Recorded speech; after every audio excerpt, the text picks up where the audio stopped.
Bonjour et j'espère que tu vas bien. Bienvenue sur la chaîne Tutoc. Dans cette vidéo, je vais te présenter un bon Play to Earn. Alors, bon Play to Earn, ça veut dire quoi? Parce que des projets Play to Earn, il y en a à toutes les sauces. Tu vas retrouver des Play to Earn trop chers, trop compliqués. Il y en a certains, le jeu il est inexistant. Et heureusement, il y a certains projets qui travaillent le fondamental, donc le cœur du Play to Earn, qui doit être avant tout le jeu. Il faut attirer les utilisateurs déjà avec un jeu qui soit intéressant, qu'on prenne plaisir à venir jouer à un jeu sans forcément penser tout de suite au retour sur investissement. Car pour moi, un jeu, un Play to Earn ou même d'ailleurs Move to Earn ou tout ce que tu veux en Earn, pour que le projet soit viable, il faut que le retour sur investissement se fasse sur le moyen terme. 6 mois, 1 an. Comme ça, les utilisateurs vont déjà se concentrer sur le jeu qui doit être intéressant pour les garder sur le jeu. Et dans un deuxième temps, ils vont gagner des récompenses et tout le monde sera content. Le jeu est intéressant, l'utilisateur va quand même gagner des récompenses et le projet va pouvoir se développer tranquillement sans qu'il y ait trop de spéculateurs qui viennent seulement pour faire des retours sur investissement et dérégler complètement l'économie du token. Voilà. Donc, j'en ai trouvé un, c'est un projet early, donc il n'est pas encore sorti. Comme ça nous laisse le temps à toi et à moi à faire nos propres recherches. Comme ça, je pourrai suivre ce projet parce que bientôt il y aura une bêta qui va sortir où on va pouvoir découvrir déjà dans un premier temps le jeu en version bêta bien sûr, mais déjà on aura une bonne idée de ce que sera finalement la version finale. Ce Play to Earn, c'est Aquafarm, ça se passe dans un océan. C'est un RPG de type aventure. Si tu es intéressé, reste avec moi, on y va tout de suite. Alors comme je te le disais, Aquafarm, c'est un RPG de type aventure. Donc en résumé, ça se passe dans un océan, le monde c'est l'océan. Et au début du jeu, il y a plusieurs créatures qui vivent ensemble. Il y a l'humanité, il y a des créatures magiques et tout se passe bien. Chacun dans son coin, dans son secteur, ils font du business et ils récupèrent des ressources qu'ils vont chercher dans cet océan. Et ces ressources, c'est le token du jeu qui s'appelle le token Podo. Et c'est celui qui nous ramène des récompenses. Mais ça ne pouvait pas durer. Un jour, il y a des mecs qui se pointent, je ne sais pas de quelle planète, c'est les monstres. Et eux, ils arrivent, ils partagent rien. Donc ils se pointent dans l'océan et ils disent, c'est bon, maintenant, c'est à nous. Vous touchez plus rien. On récupère toutes les ressources. Alors les autres, ils ne sont pas habitués, c'est des créatures, donc ils ne sont pas habitués à se battre. Et donc ils se mettent de côté, ils se replient un petit peu et puis ils les regardent de loin. Et là tu as les monstres, ils y vont carrément au tractopelle, tu sais, pour récupérer les ressources. Et les créatures, elles se disent, à un moment donné, on ne peut pas laisser faire ça. Il va falloir qu'on s'organise. Et donc ils vont faire du recrutement. Et c'est là que tu interviens. Si tu rentres dans l'aventure, en fait, tu vas commencer avec un personnage qui s'appelle le Harry. Tu vois, c'est un petit personnage comme ça. Donc au début, tu auras un œuf. Et l'œuf, il va éclore. Et ton personnage va donc apparaître. Et il va grandir avec toi. Donc tu vas le faire monter en compétences, tu vois, il a plusieurs attributs, donc tu vas les augmenter. Et quand tu seras prêt, tu vas pouvoir aller te battre contre les monstres pour récupérer des territoires et donc aussi les ressources que tu pourras récupérer pour gagner des récompenses. Donc ce jeu, il y aura des aventures, des batailles, des quêtes, ou tout simplement même des quêtes sans bataille, tu pourras aller pêcher pour gagner aussi des récompenses. Tu vois un petit peu la philosophie de ce jeu. Moi, j'aime bien ce style RPG aventure. Encore faut-il que la bêta soit réussie. Mais en tout cas, en lisant le Light Paper, je pense que ce projet a du potentiel. On va pouvoir suivre ça étape par étape. Et c'est ça qui est bien avec les projets early. Donc, ce qu'on va faire, on va passer sur le Light Paper et on va voir ça en détail. Et puis comme ça, tu verras si toi aussi, tu es intéressé comme moi. Donc en attendant le white paper qui sera sûrement plus détaillé, on va se contenter de ce light paper qui donne déjà une bonne image, une bonne idée de ce Play to Earn.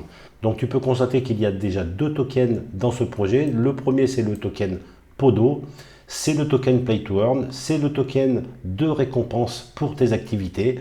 Tu vois que les activités, elles sont ici. Tu vas pouvoir gagner ce token Podo en faisant des batailles de donjons, en faisant aussi bien sûr du PVP, tu pourras faire des activités comme la pêche et plein d'autres activités.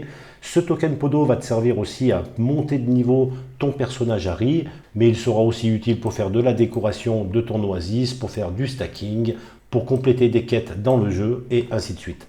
Ensuite, il y a le token AES qui lui sera le token de gouvernance du projet qui servira entre autres au stacking et il aura bien sûr d'autres utilités. Au niveau de la roadmap, tu vois qu'on en est vraiment au tout début. Ils viennent juste de sortir le Lightpiper qu'on est en train de regarder. Et il y a encore beaucoup d'étapes avant d'arriver aux IDO, ICO qui sont ici. Mais encore une fois, c'est toujours intéressant de s'intéresser à un projet qui en est vraiment qu'à ses débuts. Ton personnage Harry, qui sera le personnage central du jeu, donc tu vois qu'il y aura plus de 11 millions de combinaisons pour que tu aies un personnage unique. Donc il y aura plein d'attributs, des statistiques, des couleurs différentes, des familles différentes. Et comme ça, en combinant plusieurs Harry, tu pourras avoir un combo équilibré pour pouvoir attaquer les monstres de l'océan. Alors il y aura aussi un personnage très important, c'est celui qu'on appelle le gardien.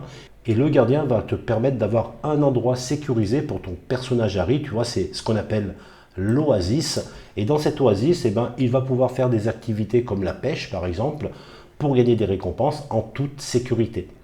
Alors bien sûr, tu pourras décorer ton oasis, tu pourras aussi faire monter le niveau de ton gardien, et plus son niveau va augmenter, et plus tu recevras des récompenses dans tes différentes activités. Il y aura aussi la partie farming, qui sont donc des territoires qui sont détenus par des monstres. Il y aura bien sûr aussi des donjons, et tu pourras même faire appel à d'autres joueurs pour te permettre d'attaquer des donjons détenus par les monstres. Et lorsque vous aurez réussi à contrôler ces territoires, vous gagnerez les récompenses et le farming entre les différents joueurs qui ont participé à cette bataille contre le donjon détenu par les monstres.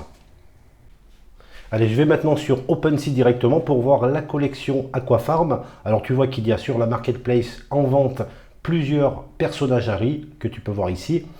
Mais si tu souhaites plutôt acheter un œuf pour avoir le plaisir de le voir éclore et de découvrir ce qu'il y a à l'intérieur, tu vois, il y a aussi des œufs premium qui sont ici. Donc je vais cliquer sur le premier. Moi, personnellement, je viens d'en prendre 5. On ne sait jamais. Je me dis, si le projet explose, s'il y a plus de communication, peut-être que les prix vont augmenter au niveau de ces œufs. Et si tu achètes un œuf, ensuite, tu te rends directement sur le site de Aquafarm, le site officiel. Tous les liens seront en description. Et ici, tu vois que tu vas pouvoir donc voir ce qu'il y a dans ton œuf. Il suffit de cliquer sur le bouton. Tu vois que de mon côté, j'ai déjà découvert 4 personnages. Donc, il me reste un œuf. Je l'ai gardé exprès pour te le montrer. On va voir ensemble ce qu'il contient. Je clique dessus. Attention. Et voilà. Donc, je vais accepter un nouveau partenaire, un nouveau Harry qui va m'aider justement à combattre tous ces monstres. Et bien voilà, tu peux voir tous mes personnages. Et maintenant, j'ai une seule envie, c'est que le jeu sorte enfin pour que je puisse tester mes personnages sur ce Play to Earn. Pour terminer, on va passer sur le Discord. Aujourd'hui, encore une fois, le plus simple si tu as des questions, c'est de les poser dans le Discord. Tu verras Laure, qui est la communauté manager. En plus, c'est toujours intéressant de faire partie des premiers utilisateurs d'un Discord, car tu vas pouvoir gagner des giveaways, mais aussi être dans des whitelists. Si tu es un membre actif, il n'y aura pas de problème pour ça. Donc, je t'invite vraiment à venir sur ce Discord. Et pour terminer, on va parler de la team. Alors, c'est des Coréens. Ils sont situés à Séoul, en Corée du Sud. Donc, cette société, c'est Mars Corp. Donc, en plus, ils annoncent là actuellement un partenariat avec Bsoft pour la publication de son projet qui s'appelle donc Aquafarm. C'est bien le projet dont on est en train de parler. Donc, tu vois que Bsoft, en fait, c'est l'une des principales sociétés de développement de jeux en Corée du Sud. Et donc, avec ce partenariat, ils vont pouvoir accélérer le lancement de leur projet mondial de jeu NFT Play to Earn Aquafarm. Voilà pour cette vidéo, voilà pour ce Play to Earn. J'espère que le contenu t'a plu. Si tu n'es pas abonné à la chaîne, pense à le faire, mais aussi un like et un commentaire. Sur ce, je te dis à très vite pour de nouvelles vidéos.